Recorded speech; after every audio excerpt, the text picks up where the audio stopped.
Welcome to Tilehouse Studios. I'm Luke Oldfield and I'm going to show you around. So we're here in the control room at the moment. At the heart of the studio is a vintage Studer A800 mixing console, which sounds absolutely fantastic. We've got other preamps from Raindirk and Neve as well, and lots of outboard compressors and EQs and tape delays, space echoes as well. So lots of goodies to help shape whatever sound you're going for. We also have a 2-inch 16-track Studer A800, which is one of the reasons why a lot of bands like to come to the studio. It particularly shines on drums and bass. The tape compression make my life a lot easier when I'm coming to mix. For mix down, if we want to print to tape, we've got a Studer A80 1/4-inch 2-track tape machine. So what we can do here at the studio is record to 2-inch tape and then mix down on the console to 1/4-inch if we want to. Or quite often we do hybrid sessions where we might start off recording to tape, transfer over to digital to carry on with overdubs and mixing. What's great about Tilehouse is we've got the best of both analog and digital, so we can mix and match.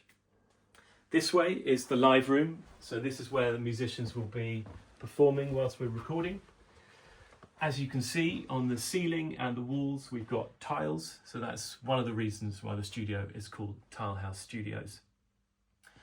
The tiles were an aesthetic and acoustic choice when the studio was designed in 1979 by a studio designer called Eddie Veal for my father Mike Oldfield.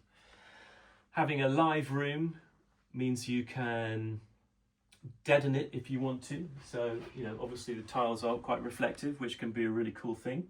Or if we want to control the sound a bit more, these curtains can help do that. Or we can use gobos to shape the sound a little bit.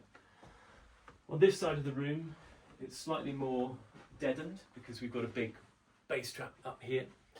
And in this room, we've got the dead room.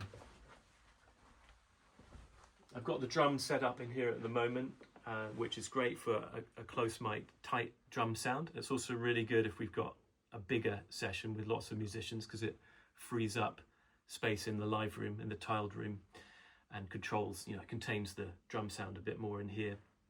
But quite often I will put the drums in the live room if I want to have a more roomy sound with room mics. So we can move things around depending on what we're trying to do. Got lots of keyboards as well, a vintage Hammond, Leslie, Fender Rhodes. There's a Mellotron in the control room as well.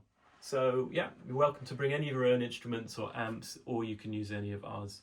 We have a Yamaha piano as well. In here is the stairs. So this is how most people would enter the studio. But I also have a mic hanging up here permanently, which I can use to get a kind of interesting reverb sound. So the stairs I use as a kind of echo chamber, particularly with drums, or if I want something to sound really far away, this mic is really handy for that. So there you go, that's a quick tour of the studio. If you've got any questions or if you want to make a booking, the contact details are on the studio website, so just feel free to drop me a line.